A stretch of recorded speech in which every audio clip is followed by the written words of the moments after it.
Goan वार्ता live आणि Sindhudurg live प्रस्तुत महत्त्वाचं.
चला जाऊया लसीकरणाला.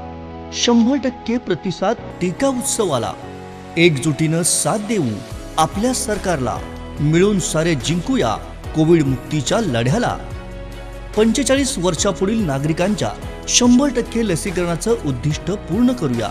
चला टीका उत्सव 100% यशस्वी करूया. 18 ते 44 वयोगटातल्या नागरिकांचं मोफत लसीकरणही राज्यभरात सुरू. टीका उत्सवाच्या अधिक माहितीसाठी नजीकच्या आरोग्य केंद्राशी संपर्क साधा किंवा खाली दिलेल्या संकेतस्थळाला भेट द्या. कोरोना मुक्तीसाठी गोवा सरकारचं आणखी एक प्रभावी अभियान टीका उत्सव. जनहितार्थ प्रसारित. माहिती आणि प्रसिद्धी खाते, गोवा सरकार.